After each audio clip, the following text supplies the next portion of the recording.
যার ঈমানটা নষ্ট করে, অ্যালার্জি মার্কা ঈমানে পরিণত করে ফেলছে। যার কারণে কোরআন এবং হাদিসের কথাগুলো তার ভালো লাগে না। যত শুনে তত বেশি কি হয়, রোগ বেড়ে যায়।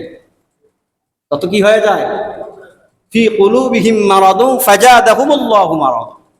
আল্লাহ নিজেই বলেছেন কিছু সংখ্যক লোক আছে যাদের রোগ বৃদ্ধি হয়।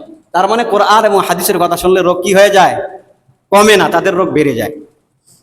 তা আপনারা জানেন বর্তমান আমাদের কাউনিয়ায় সোশ্যাল মিডিয়ায় যেই কথাগুলো আসতেছে, অনেকে আমাদেরকে জিজ্ঞাসা করে, যার পরিপ্রেক্ষিতে সতর্কতামূলক কিছু কথা না বললেই না। গত মঙ্গলবার মিরবাগ হাই স্কুল মাঠে একটি বিশাল ওয়াজ মাহফিল হয়েছে। আপনাদের এখান থেকে অনেকে গিয়েছিলেন কিনা জানি না, অনেকে আলহামদুলিল্লাহ গিয়েছিলেন নসিহত শোনার জন্য। প্রথম থেকে শুরু করে শেষ পর্যন্ত আলহামদুলিল্লাহ ওয়েদার ভালো ছিল। অনেকের পেরেশানি ছিল যে খুব তড়িৎ গতিত করে যেন বৃষ্টি হয়, কোরআন এবং হাদিসের কথাগুলো যেন বন্ধ থাকে, এরকম আছে না অনেকেই। এই জায়গায় প্রথম থেকে শেষ পর্যন্ত ভুয়া সাংবাদিক সেজে কোনো এক দলের এজেন্ট সে গিয়েছে ভিডিও করার জন্য। মানুষের মন মানসিকতায় প্যারালাইসিস আসলে যা হয়, প্রথম থেকে শেষ পর্যন্ত কোনো দোষ খুঁজে পাইল না। তার ভিডিও চলছে বক্তার দিক থেকে, বক্তার দিকে মুখ ফিরে তার ভিডিও চলছে। সাধারণত আমরা ভিডিও করলে বক্তার দিকে কি করি, যেমন আমার এখানে ভিডিও চলছে, আমার দিকে মুখ থাকে না, ভিডিওর ক্যামেরাগুলো আমার দিকে থাকে না, তার ক্যামেরাটাও সেদিকে ছিল। তা আমাদের বিশেষ করে মুজাহিদ যারা আছে, জিকির তাহলিল এগুলো বেশি বেশি করে তারা একটু অল্পতেই হুজুরের বয়ানে বা কোনো জায়গায় কোনো আলেম বয়ান করলে চোখের পানি তাদের পড়ে, এটা স্বাভাবিক। এরকম হয় না? আমার হাদিস থেকে কোনো ঘটনা বর্ণনা করা হয়, তা আমিও তো দেখতে পাই অনেকের চোখ থেকে ঝর্ণার মতো পানি পড়ে। এখন আমি যদি আপনার এই ঝর্ণার মতো পানি পড়াটাকে ভিডিও করতে চাই, তা আপনাকে এটা খারাপ লাগবে কি লাগবে না? আপনারাই বলেন, এটা খারাপ লাগবে না? তা মাহফিলে পরিবেশ হচ্ছে সুন্দরভাবে, আপনারা ভিডিও করতেছেন করেন। জিকিরের সময় অনেক পাগল আছে, যেটাকে আমাদের আমিরুল মুজাহিদিন হযরত মাওলানা সৈয়দ মুহাম্মদ রেজাউল করিম শায়েখে চরমনাই দামাত বারকাতুহুমুল আলিয়া কখনোই এটাকে সমর্থন করেন না, এবং তিনি অনেক সময় কড়া বার্তায় তাদেরকে জবাব দেন যে তোমরা যেই কাজটা করতেছো, লাফালাফি করতেছো, জিকির এভাবে করতেছো, তোমরা কবিরা গুনাহে লিপ্ত হয়ে যাচ্ছ। এরকম করে অনেকে শুনেন নাই আপনারা? এরকম করে কিন্তু বলে।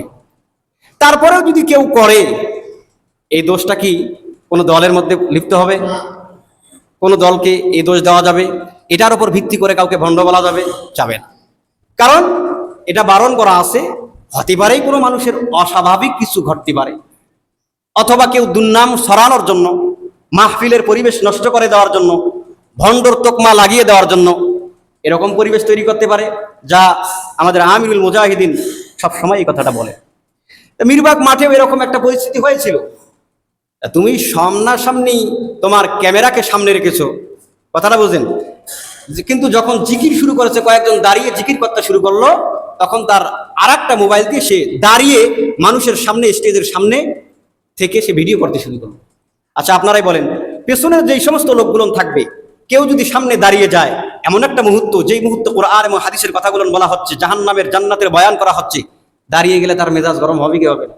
একজন মুসল্লিদের তথা একজন শ্রোতা দাঁড়িয়ে বলছে, ভাই এটা কাজ করিয়েন না, বাধা মানে নাই, তার মোবাইলটা তার হাত থেকে নিয়ে স্টেজের মধ্যে জমা দিয়েছে। এখন সেই ভুয়া সাংবাদিক মনে করলো এটা তাকে হেনস্থা করা হয়েছে, লজ্জিত হয়েছে, অপমানিত হয়েছে। সে পরবর্তীতে ভিডিও করে ভিডিওর মাধ্যমে জানিয়ে দেয় যে এই মাহফিলে তাকে মাহফিলের বিভিন্ন ভিডিওগুলো কালেক্ট করতে দেওয়া হয় নাই, এগুলো কানেকশন করতে দেওয়া হয় নাই, এই ভিডিওগুলো এজন্য দেওয়া হয়নি, তারা ভণ্ডামো করেছে, তারা জিকিরে লাফালাফি করেছে। এই বিষয়গুলো তুলে এনে আরো ইসলামী আন্দোলন সম্পর্কে কুরুচি মন্তব্য করেছে যে ইসলামী আন্দোলন ভারতের দালালি করতেছে। এদের যে সমস্ত মাদ্রাসাগুলো আছে, এই সমস্ত মাদ্রাসাগুলো টেররিস্ট সন্ত্রাস তৈরি হয়।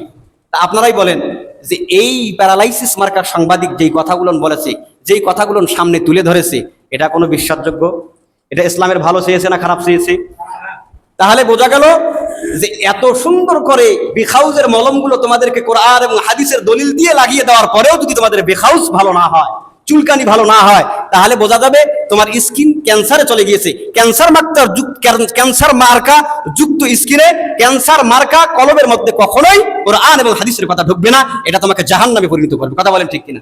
অতএব এর তীব্র নিন্দা আমরা জানিয়েছি, আমরা ভিডিওর মধ্যে প্রকাশ করেছি। যদি আমরা এই কাজটি করে থাকি, কোন স্বেচ্ছাসেবক এই কাজটা করে থাকে, তোমাকে হেনস্থা করে থাকে, সেটার প্রমাণ দিয়ে দাও।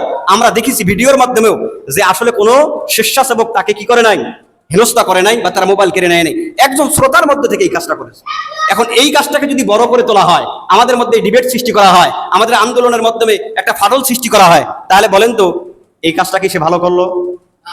আরো জোরে বলেন, ভালো করলো?